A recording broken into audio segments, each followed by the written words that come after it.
ये ले जी, हम यहाँ से निकलने लगे हैं गोलैन के लिए। गोलैन का जो यहाँ पे रास्ता है वो 4.3 किलोमीटर्स है और आप 10 मिनट में पहुँच जाएंगे। बबूका का जो रास्ता है वो 5.2 किलोमीटर्स है और गोलैन गोल हाइड्रो पावर प्रोजेक्ट हेडवर्क्स जो है 6.6 और ट्राउट फिश फार्म जो है 7.7। तो जो आपकी गाड़ी है हमारे पास वो है कोरोला। तो कोरोला जो है वो आपकी गोलैन तक आराम से जाएगी, बबूका तक भी चली जाएगी, लेकिन बबूका से आगे जो गोलैन गोल हाइड्रो पावर प्रोजेक्ट है आराम से जा सकती है वहाँ पे, अगर इजीली आप ले जाएं आसानी से। मगर अगर आप भगा के लेके जाना चाहें तो वो चक्कर कोई नहीं। ये जो रोड आपको नज़र आ रही है सामने वाली, ये आपको लेके जाएगी बबूका तक। इसी तरह से कारपेट बनी हुई है, दरम्यान में कुछ लैंडस्लाइड भी है। मगर आज हम आपको गोलैन गोल वैली का जो रास्ता है वो दिखाते हैं। सो लेट्स गो टू गोलैन, चलें जी। शुरू में जो है ये थोड़ा सा पैच इसका है उखड़ा हुआ, बट आगे चल के जो है ये रोड अच्छी हो जाएगी क्योंकि नैरो वैली है। तो नैरो वैली से फिर थोड़ा सा आपको आराम से चलना पड़ेगा। और ये ऊपर जो है गोलैन हाइड्रो पावर प्रोजेक्ट की छोटी सी आबशार में जो ओवरफ्लो है वो यहाँ से आता है। So let's go towards Golen. Last year भी मैं आया था यहाँ पे, आपको गोलैन का विंटर भी दिखाया है, गोलैन का जो समर है वो भी दिखाया है। और इंशाल्लाह ये जो चेरी ब्लॉसम का सीज़न है ये भी आपको दिखाने लेके जा रहा हूँ। आप जब इंशाल्लाह मई जून जुलाई अगस्त में आएंगे तो ये बड़ी ही खूबसूरत जो है ना देखने वाली वैली है। बट आई थॉट कि आपको रास्ता मैं अभी से बता दूं, गाड़ी कौन सी जाएगी, कितना टाइम लगेगा। हम जब निकले हैं यहाँ से तो इस वक्त हमारे पास टाइम है 6:38 मिनट, 6:40 ही आप कह लें। 6:40 पे हम निकले हैं तो इंशाल्लाह हम कोई पूरे 7 बजे जो है वो गोलैन यानी बबूका हम पहुँच जाएंगे। 20 मिनट का रास्ता है यहाँ से हार्डली, लेकिन मिस करने वाली जगह नहीं है, यू शुड कम। ये देखिए शुरू में आपको थोड़ा सा टायर आप अपने हिसाब से गुजारेंगे तो गाड़ी निकल जाएगी, नॉट अ। ये नीचे से आवाज़ छोटी मोटी जब आए तो आपने परेशान नहीं होना। सो ये देखें स्लाइड जो है इन एरियाज़ में जैसे ही पानी पड़ता है तो कॉमन है, मगर रास्ते जो हैं वो खुल जाते हैं। अगर खुदा न खास्ता को बहुत बड़ा सैलाब ना आ जाए, यानी किसी ज़माने में पानी यहाँ भी चलता था, ये जो ऊपर निशान बने हुए ये पानी के हैं, तो पानी ने इसका सारा कटाव किया हुआ। ये नीचे दरिया जो है वो बह रहा है और इसी दरिया के ऊपर पीछे पानी रोक के तो जो ये गोलैन गोल पावर प्रोजेक्ट है उसको बनाया गया है।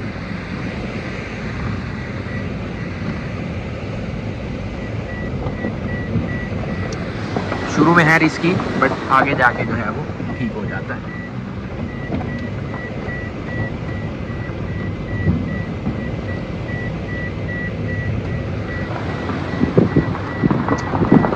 यहाँ से आगे फिर हार्ड रॉक है, ये एक ही पैच है जो स्लाइड वाला आप उसको कह सकते हैं या रिस्की पैच कह सकते हैं। आगे इंशाल्लाह रोड जो है वो आपको ठीक ही मिलेगी इसके बारे में, क्योंकि हाइड्रो पावर प्रोजेक्ट चला हुआ है तो इस रोड की क्लियरेंस वो बड़ी फ्रीक्वेंट करते रहते हैं in case of some blockade.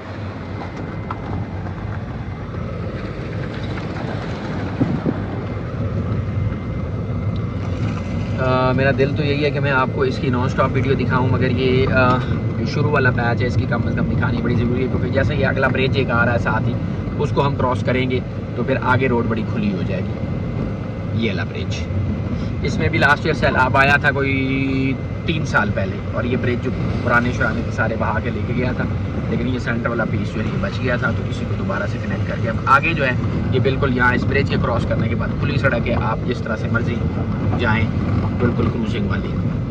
लेकिन ये रात क्योंकि यहाँ पे स्नोफॉल हो चुकी है उसकी वजह से, अच्छा यहाँ पे लोग फिर पैदल मोस्टली, क्योंकि 5-6 किलोमीटर चलना जो है वो प्रॉब्लम नहीं है इन लोगों के लिए, इसलिए लोग मोस्टली पैदल आगे मेन रोड तक चले जाते हैं, शद्दूर रोड, तो फिर वहाँ से फिर उनको सवारी मिल जाती है। तो ये भी ज़ाहिर शहर जाने वाला है, कोई शहर जा रहा है तो अपने गाँव से निकला है, अभी गया शूटर। यहाँ से आगे जो है बबूका तक जो रोड है वो सिवाय चंद एक पैचेस के ठीक है। आगे एक जगह पे थोड़ा रोड आएगा जहाँ पे स्लाइड है दोबारा से, कॉज वे है, तो वो भी आपको दिखाता हूँ सीधा।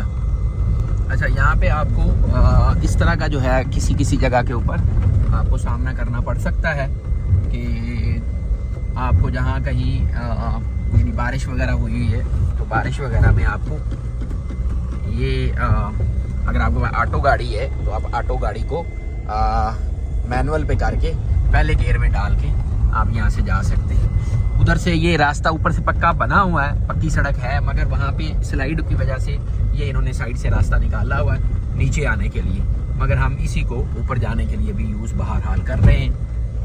एंड हियर वी रीच, ये रास्ता है ऊपर से जो इधर से घूम के आ रहा, तो आप वहाँ से भी आ सकते हैं, इधर से भी आ सकते हैं, दोनों साइडों से जहाँ से आपको इजी लगे आप वो वाला रास्ता यूज़ कर सकते हैं। मगर कोशिश आपको यही करनी चाहिए कि जो लोकल्स ने रास्ता अडॉप्ट किया हुआ है आप उसी को ही लेके चलें। यहाँ पे बारिशों की वजह से ये जो एसफॉल्ट की लेयर थी वो यहाँ से मुकम्मल तौर पे बह चुकी है। उधर से त्रिच मीर का ऊपर से व्यू आपको बड़ा खूबसूरत नज़र आ रहा है और यहाँ से घूम के आपने ऊपर को चढ़ना है टुवर्ड्स गोलैंड। ये देखें ना, इधर से ये पक्की सड़क वहाँ से आ रही थी, ये उसको छोड़ के आप यहाँ से भी जा सकते हैं, मैनुअल किया हुआ पहले गेयर में।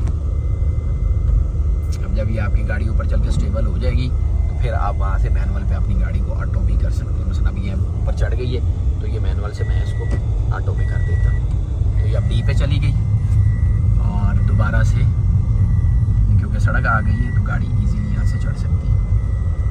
ये एक पैच आखिरी है जिस पे आप कह लें कि आपकी गाड़ी का जोर लग सकता है और उसके बाद फिर ऊपर जाके लेवल है रोड। मोड़ में आप हमेशा कोशिश किया करें कि आप हॉर्न दिया करें, क्योंकि आगे से ब्लाइंड स्पॉट होता है, ब्लाइंड स्पॉट में पता नहीं चलता। ये सामने जो कॉज वे है इस पर 3 साल पहले फ्लड आया था और ये कॉज वे भी ब्लॉक हो गया था, इतना ऊपर से शदीद पत्थर आया था। अभी भी उसके आसार जो हैं वो बाकी हैं। यहाँ से रोड फिर आगे टूटी है और आपको अंदाज़ा हो जाएगा किस मैसिव लेवल के बोल्डर्स जो है वो जब फ्लड आता है तो ऊपर से आते हैं। यानी कॉज वे बना हुआ था मगर बोल्डर्स इतने ज़्यादा आए हैं, ये देखिए सारा ऊपर वाला पत्थर है और ये टोटल ग्रेनाइट है। ये आप देख लें, अगर इसको आप प्रोसेस कर लें तो ये सारा ग्रेनाइट है, इसकी पॉलिश हो इतना खूबसूरत, वही इमारती पत्थर है मगर वहाँ से आया ऊपर से और ये सारा कॉजवे वगैरह सब कुछ ब्लॉक कर दिया इसने। कॉजवे स्ट्रॉन्ग बना हुआ है मगर नाले में जब पानी आता है तो फिर नेचुरल फोर्सेस जो हैं वो अपने साथ इतनी चीज़ें लेके आती है। देखें ये सारा इसने बंद कर दिया था और फिर इसमें से ये रास्ता ही होने डाला। This was the condition.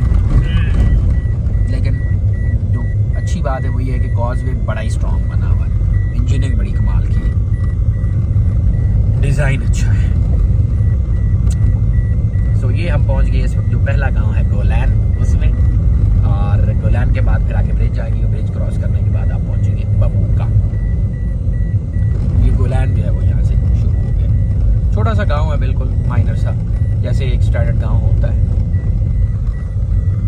ये क्योंकि ऊपर वाक़ई है तो यहाँ पे चेरी ब्लॉसम आपके ये देखें थोड़ा सा निस्बतन कम है, कुछ जो है वो पौधे जो है स्टैंडर्ड जो चेरी के हैं खुबानी के जो हैं उनके ऊपर बिल्कुल उस तरह से आ चुके हैं फ्लावर्स, और कुछ जो हैं वो अभी फ्लावर्स लेने वाले बाकी हैं।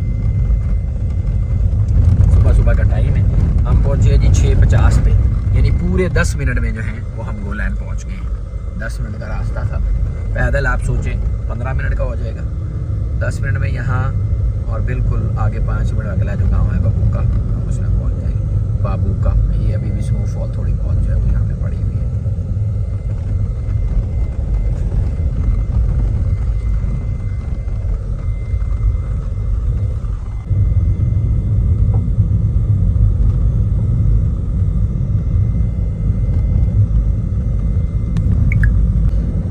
जैसे ही आखिरी खंबा यहाँ पे ख़त्म होगा तो फिर ब्रिज है और ब्रिज के उस तरफ जो है वो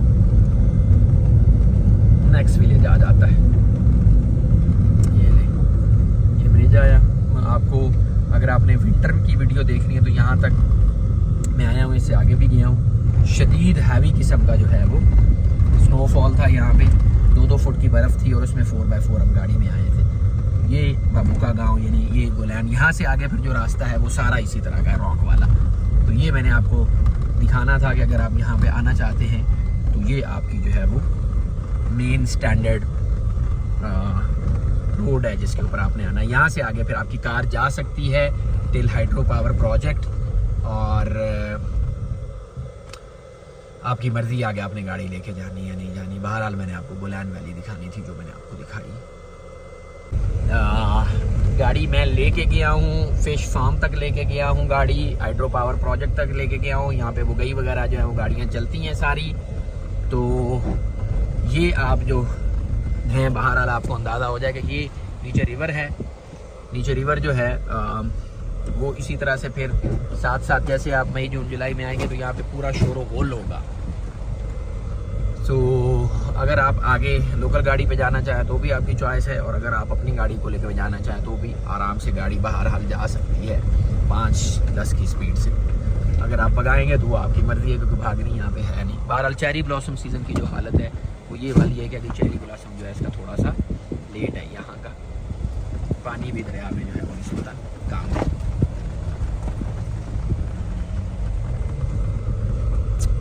दिस इज बबूका। डबल चेक करें, ये देखें जनाब कितना खूबसूरत, ऐसे केटू नहीं लग रहा, चित्राल का केटू, बिल्कुल केटू जैसी उसकी पीक बनी हुई है। क्या खूबसूरत शक्ल है। और उसके ऊपर 2 टावर लगे हुए हैं, इसके ऊपर वो देखें बर्फ़ के अंदर बिल्कुल टावर इस वक्त मुकम्मल रंगे हुए हैं।